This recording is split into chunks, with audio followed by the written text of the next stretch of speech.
Hey, everybody, what's going on? It's your friend James Shaw. Thank you so much for choosing to be here with us to learn and grow and get better, because that's what we do every day inside of Pivot Shift Ahead and what we're going to do today as well. And I love talking to agents who are accomplishing great things, especially in this market.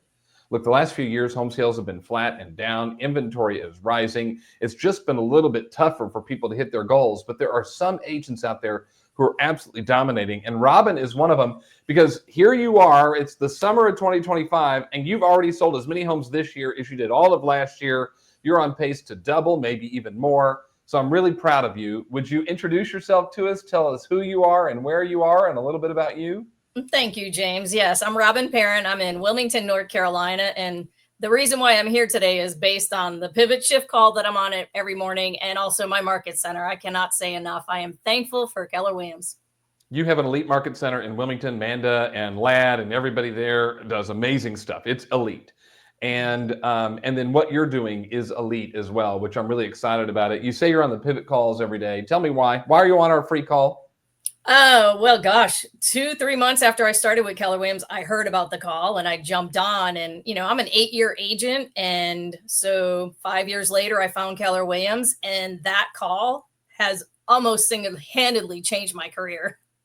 So that's why I'm on the call. The information that is shared, agent to agent, the little nuggets every single day that agents are talking about, just real life things that are happening, good, bad, let's recover. That is why I'm on the call. Well, I love that. Now, one of the distractions that can come from that is it's a buffet of ideas, right? I joke that you come in and you can't, it's like going to Golden Corral and you have all these choices and you got to kind of figure out what it is that you want. And that can be distracting at times. And that was the case for you, right? Some of the times that you'd get on the call and here's an idea, and here's an idea, and here's an idea, and you were chasing until you kind of figured out what you wanted to do. Tell me how you realized you were chasing before you started to get a little bit more narrow. Because I have a book full of nuggets and it was driving me crazy. I was exhausted. I was nonstop running. And I realized, like, okay, I can't keep chasing the next shiny object. I need to figure out what's going to work for me. And truth be told, it didn't happen until this year. So I want to say it was around April or May. And I was getting burnt out because, again, this is a record-breaking year for me. And I've hit numbers that I've never seen before in 8 years of real estate. And I had to slow down and figure out what I was going to focus on. So I was like, okay, where am I getting all of my business? Because I keep hearing about everybody's struggling and that numbers are down. And I'm on the flip side of that, looking at numbers that I've never seen before.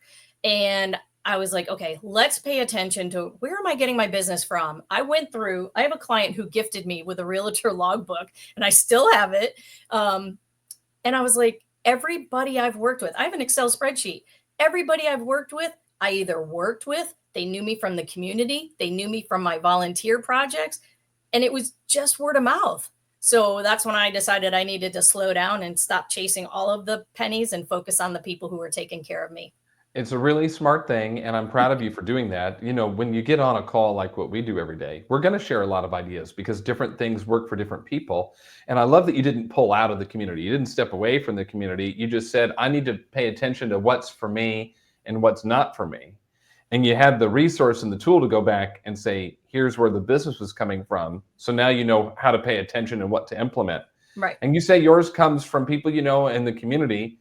And what you're saying is you're getting more narrow there. Well, tell me how. How are you getting super hyper focused on people you know and serving your community to earn business from them? I want to say it's kind of a two-folded approach because I was in my process of burning out, right? Chasing everything. I knew I needed to do something for me to take care of me and help me feel good.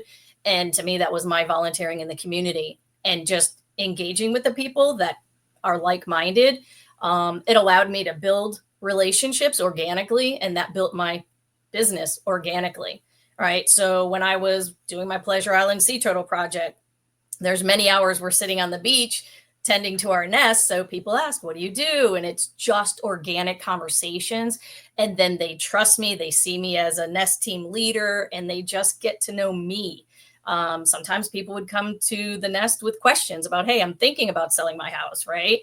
And of course, I just smile because I didn't do the salesy approach. I was just me. Yeah, that's really good. And you're involved a lot. in different projects that are important to you. But I'm curious about when you're at one like that. Um, are you systematizing this in some way? Are you doing something like it's more than just sitting at your volunteer project and talking to people? It feels like you've got to go a little bit deeper to get the results you're getting. That's correct. Yeah, I started using Command, which I'm still learning how to use it at a higher level. And I started tagging people from each group so that I can address certain emails if I want to reach out throughout the year. I can just pull up just my Sea Turtle Project people and address an email to that group. Same thing with events that I do throughout the year. I get a lot of engagement from my clients, my vendors, friends, and family, and I will tag them by the events that they've attended or supported in the past. That's really smart. All right, so like for this one here, which is this one's really important to you with the nests for the sea turtles, which is a big thing here too. We have them here too in Yeah. Tampa Bay, and protecting that space so that they can go through and do what they need to do. I mean, you've been part of that for 6 years, and I think what you go out, do you go out every morning and really help patrol this? Is that right? I'm a substitute in the mornings at 5:45 a.m. And then the Nest team, once I can join a team, that's 7 days a week, at least 5, 6 o'clock at night. All right, so these are people that are super passionate about this particular project, or otherwise they wouldn't be showing up at those times. Right. And so it makes sense that you'd build relationship there. So if I'm on that team and I'm meeting you out there, somehow in an organic way, what you do is coming up. Either I'm asking you or whatever, which I imagine that's usually, hey, what do you do and stuff like that. Or I may be wearing a Keller Williams t-shirt. Okay, good. There's But some then, logo and branding. I'll share postcards. I always have them in my bag, even for we're very community driven as far as sharing information with people visiting the beaches, and they wonder why is this group sitting on the beach. And mhm. It's sometimes, meeting people from all over the world, really. yeah, it's not just my Nest team members, it's everybody visiting the beaches, the coastal area. Because you're guarding the space to keep That's the. right. Do they do it like they do here, where they kind of rope it off with the Yes. caution tape and stuff? Okay. So, but you're also patrolling to make sure people aren't going in there and being dumb and all that kind of jazz. Okay. Right, we educate the public. Of course, 100%. You said it a lot nicer than I did. Okay, but then you meet somebody, and I'm curious about how does it go from this general, what are you doing, or where are you from, or what do you do, to, well, let me put you in my database and tag you and follow up with you. What does that sound like? So I make sure I answer the turtle questions first to make that my focus. And then once we kind of have hit the end of that particular question, I ask them, do you live here or are you visiting? And I just create the questions there, and they'll say, oh, we're looking at the area. We're thinking about moving here. Of course, you love to hear those words. And so I ask them, oh, are you working with a realtor? And then I just kind of lead into that. And there's usually an exchange of phone numbers. And I'd be like, I would love to share information with you. My favorite tagline is, let me show you why we love where we live. Mm, that's so good. And so I imagine you've added a bunch of people to the database. I have. You put them in fact, and my tag, first so you Keller know how you Williams. met. What's Oh, that? sorry about it. I was going to say my very first Keller Williams transaction came from the turtle nest. That's amazing. Yeah. So you tag them so that then you can communicate with them in an appropriate way. Correct. That's really great. And this is not the only organization that you volunteer and support. So you repeat this all the time, right? Absolutely. Yeah. Surfrider Foundation is another charity that I love being a part of, helping to build up our coastlines with recycled Christmas trees every year. Every January, we get about a mile permit and we build up the dunes with recycled Christmas trees. And what I love about that is my clients have actually joined in on this, my clients and their kids. And so my engagement and my involvement in the community just continues to grow. Yeah, you could organize a Christmas tree collection from your database, whatever that process is, right? But you could take what's going on in that organization, share it with your database, get other volunteers or people just to support it. Boy, it just really seems to show your database that you care about your community, and it shows your community you care about people. Like, it's this really good overlap. No wonder your business is exploding. Yeah, it's really ironic when I look back, because people buy leads, or people are just trying to find their next piece of business, and mine is just growing organically because with that whole work-life balance, I know I need to volunteer because that's when I get the most joy and it fills my heart. And then I share that through social media. I share it through emails. There's flyers. I do events here in the community, and those businesses will advertise for me. And I found that when I do those things in the community, I'm passionate about it, right? But it fills my heart. And so when I'm struggling with my work-life balance, that grounds me. I'm curious if you see yourself as a community volunteer and then a realtor, or a realtor who's a community volunteer. I'm like, when you get up in the morning, who are you? I'm a realtor in Wilmington, North Carolina, wondering what the next right thing is. And it's funny you mentioned that, because when I did interview with Keller Williams, I had said to Amanda, I was like, I wish I could volunteer full time and get paid for it. And I mean, 3 years That's what later, you're I doing, guess though. I You're kind of volunteering am. full time and getting paid for it. I can't, I'm doing it. That's absolutely amazing. But you had mentioned when we started talking that it has been overwhelming a bit this year. That you've had this big business growth. You did 12 transactions last year and the year before. You're already at 12 this year. So you're on pace. You're going to be in the 20s. You could get to 30. Who knows what might happen? And growth Yeah. like that can be overwhelming. I'm curious about how you've kind of balanced that, what you've done to figure out how to get through that. What would your advice be to that agent who is growing their business organically but is feeling overwhelmed in that process? I would have to say I'm going to go back. There was an agent from Maine. I can't remember his name, but he spoke at Mega Camp, and he said, "Go small to go big." And I remember sitting at the training room in our market center, and he said those words, and I wrote it down on my notebook: "Go small to go big." And I did. I was like, just do what you're passionate about. Focus on those big events during the year.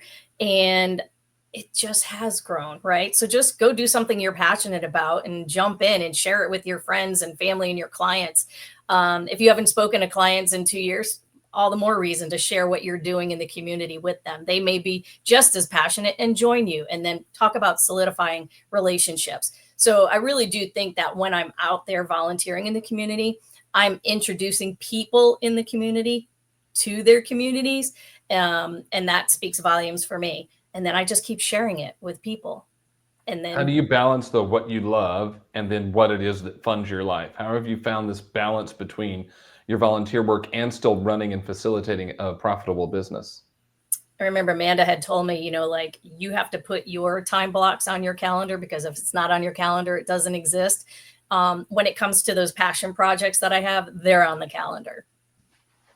So it's about following a schedule, and Mhm. then you're fitting. This is kind of like what Gary teaches. If I think about what Gary says in the One Thing in other books, he's like, put your time off in, then put your work time in, and that way you're working around your time off instead of trying to squeeze time off in around while you're working.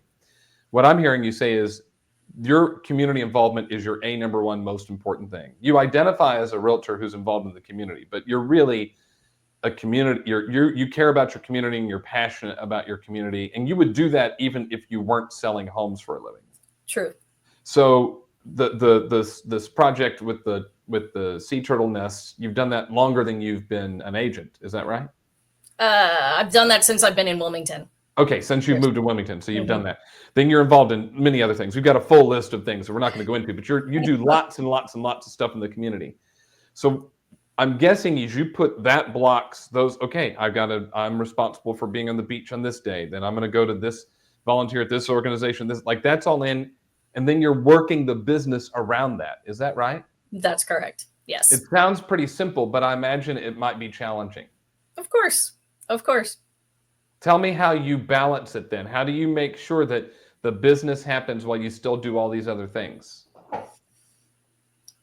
Well, I would say that, my 5:45 a.m. showing up at the beach, not a whole lot of business is being taken care of. So that is my private time. And then, if I have clients that want to see houses in the evening, I can stagger when I'm on my nest that night. And a lot of times, some of the other events that I'm doing, they're only a weekend event. So it's not so time consuming. I just do a lot of different events.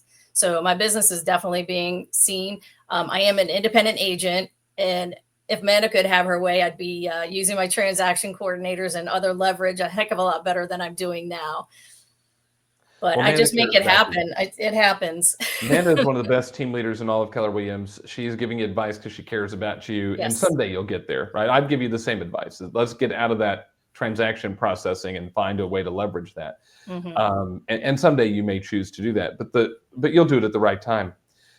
I imagine that you've had some learning lessons, some mistakes, some times that you nailed something and then went, oh shoot. What are some of those? Learning the systems, I would say, so that it's not so time consuming. If I had a checklist just to follow through everything I needed to do start to finish with a transaction, I imagine that'd be a heck of a lot easier. I'm still scrambling, but I'm only 3 years into Keller Williams and trying to get through all of the systems and the training and the education. It takes fine tuning, and I am continuing to fine tune every single month.